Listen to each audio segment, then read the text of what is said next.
Please kindly click on the red subscribe button below this video and subscribe to our YouTube channel.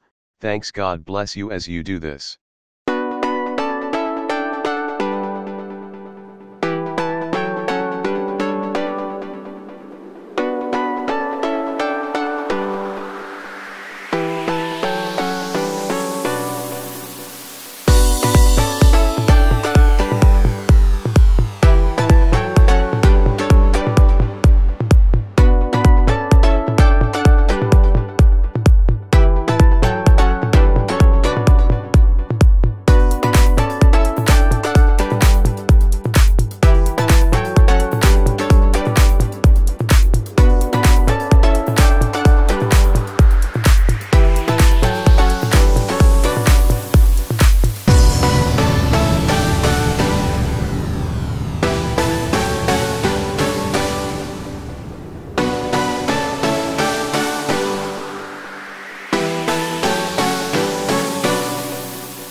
videos. And importantly, you need to subscribe because we drop videos almost every day. Any events going on in Nigeria, Gua TV is always the first to get there. So you just need to subscribe unless you'll be missing out. And how to subscribe? There's a circle here written Gua TV. Click on it, you see a subscribe button. Click on the subscribe button. That's all. And if any event just take place or you heard something, just go on YouTube, search for Gua TV. You see the. And if you have a big show coming up, any event, you can call us. We're going to